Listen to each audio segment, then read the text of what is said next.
What's going on, guys? Your boy Amazing. We're back with another video, and in today's video, guys, me doing the AOT collab characters ranking here to let you guys know what are the characters from best to worst in their different scenarios, and how I'm going to rank all the characters from the AOT collaboration. So if you guys enjoy videos like this, definitely make sure to like and subscribe as per usual. And without the way, man, let's hop in and let's start ranking the characters on the tier list. So let's start from the bottom up, and we'll kind of talk about the reasoning for each, and we'll go about it. So first one I'm gonna have is gonna be Titan Eren. I think Titan Eren might be the worst character from the collaboration. That's crazy because the SR Eren actually, in my opinion, is gonna be a better character, and we'll kind of discuss why. But Titan Eren, the reason why he kind of is just not too good. I'm gonna open up my game here and we'll talk about it. But the reason why I don't think he's like too great in the game is that it takes him a while before he's actually built up, because you have to get the transformation. Before the transformation, Eren is kind of weak. I can't lie. I mean, you know, his card here, he does have dissolve and he does have ultimate seal,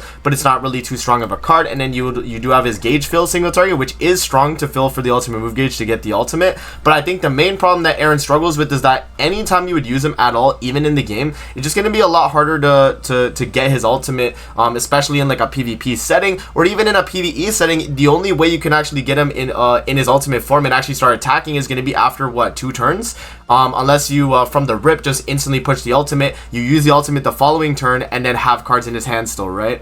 That's going to be like the only way you're able to go about it. So in my opinion, because of the fact that it takes so long to get into the Titan form, and honestly I don't think even in the Titan form he's that crazy, because he doesn't have like any other part of his passive really giving him too much stuff. I mean, I will say though, the ultimate does give him a ton of attack related, defense related, HP related, but it's just not going to be enough you know, to help Eren do enough damage in the current landscape of the game, because they didn't really update Eren enough, and they didn't give him any other things in his passive or anything like that to actually help him in nowadays meta. So yeah, I will say Eren will be the number 6 spot on the tier list. Alright, so moving to the number 5 spot, I actually am going to put the SR Eren now. And the SR Eren, as I mentioned earlier, being higher than this Eren, the reason why I have that set up is, the reason why I have SR Eren higher than the green Eren is actually because he has some viable uses. You know what I mean? I mean, he's not going to be the strongest character, and he's honestly, stat-wise, he's going to be a lot worse than the green Eren. But this Eren does have better cards and better passive.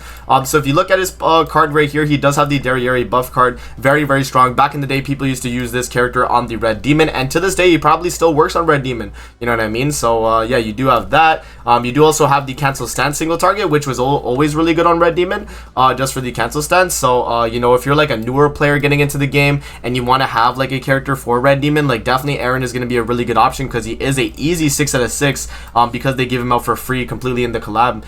So yeah, I would say because of that, and just having that use case with the evade, I do just think it means he's better than the Titan Eren. Titan Eren has to build up, whereas with this Eren, you buff up instantly and you just start attacking and he's going to be dealing damage. So yeah, his passive also is damage dealt against unknown race plus 30%, so he does a little bit more damage against unknowns. You know, I don't know if that's necessarily going to matter in PvP or anything, and you know, it's not going to be too crazy, but definitely just nice to have right there. And then same Holy Relic as the other Eren. So yeah, I will say this Eren, because of the card that he has, this card is just outright better than anything the other Titan Eren has. Like, I honestly just, like, it's crazy to say this, but yeah, I mean, I think the SR Eren is just better. So there's that. Let's move on to the next tier, guys, and we'll talk about the 4th character on the tier list.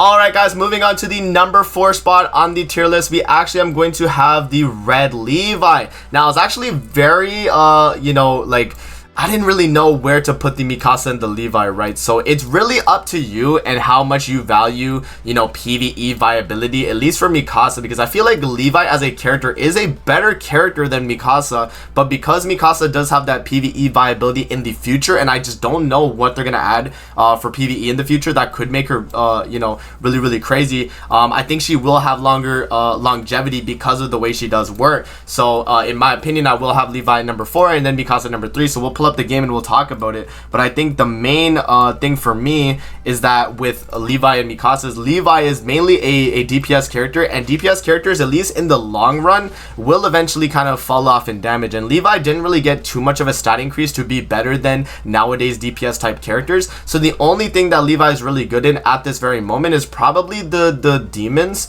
so like maybe OG demon and maybe you know, Crimson demon.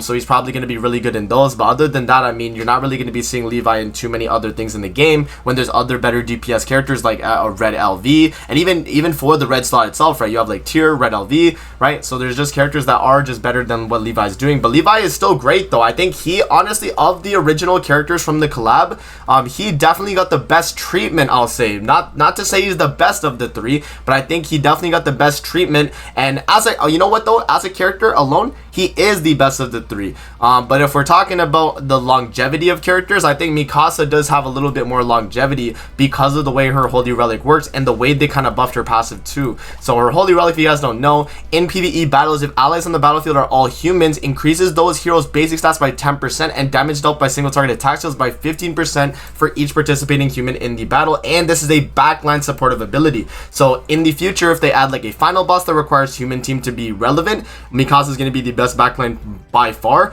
And then if they ever have like a guild boss that requires a human character to nuke, and if you guys don't know, Transcendent Bond is one of those characters that is a nuker, and so you probably want to be running Mikasa with him, right, for a nuke strategy. So yeah, I mean, honestly, I think Mikasa's probably longevity wise, and if they, you know, do more PvE related things that isn't demonic beast battles, she will have a better longevity. But I think right now, if I had to do it right now, I would say Levi is the better character at this very moment though. So you guys can kind of place it the way you want on the tier list, but I'm gonna have Mikasa higher than Levi just because I feel like the value in PvE she's providing is just better than what Levi provides versus the characters Levi is going to be facing in the DPS department, right?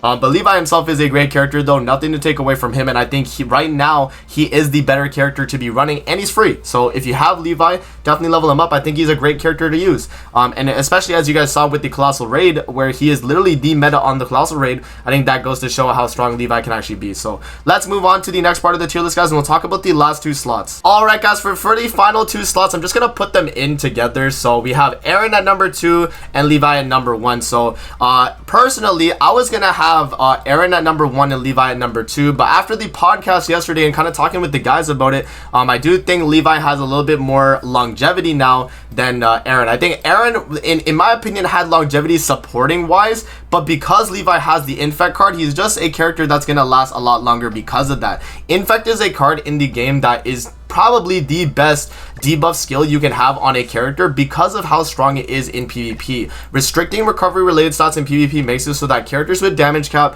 characters with Tarmiel Link, characters that have really good start turn healing, they all get you know, completely cucked. And because of that, it gives Levi that longevity, and that, you know, when you're going to be using him, the only other human infect that's good is going to be Rudius. And I think, you know, between these two, it depends on the meta. I think you could argue Rudius is better, but in a buff centered meta the way Demon King is right now, I would think Levi is probably better. And also the fact that Levi is supporting the human characters by giving them the mark of lethality, which is going to be a what's it called, a 40% increases the hero. Oh no, wait, where is it? Right here, where is the mark of lethality? Yeah, so minus 50% crew resistance on the enemy, right? And that's going to be for human allies as well. It can be for anybody really, it's just a mark of lethality, right? So he's going to be buffing them, and I think because of that, Levi is probably going to be the better character overall, at least in PvP.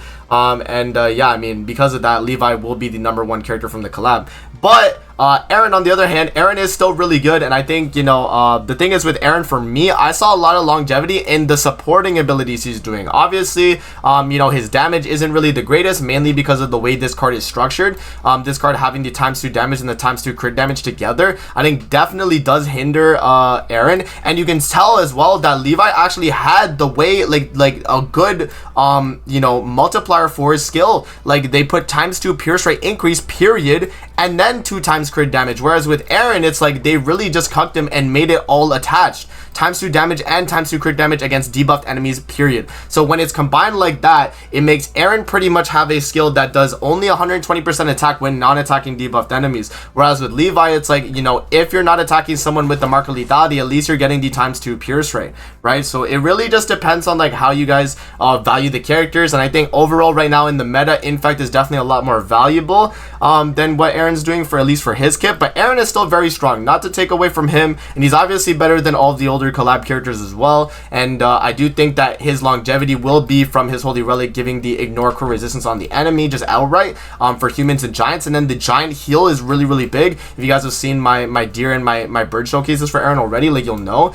And then also, like, for every buff 30%, and then the attack related on type effective, like, these are all really good supportive abilities. I think, you know, long term could definitely benefit for Aaron. So it's really arguably up to you guys, like, in terms of how you'd want to rank it. But that's going to be my ranking for the AOT characters that I've released with the collaboration. Let me know what you guys think in the comment section below of the ranking and how you guys would rank it. And yeah, guys, that's pretty much it for the video. We'll see you guys in the next one, man. Peace out. Have a great rest of your day. Like, subscribe, all that good stuff. And thank you guys for watching the video.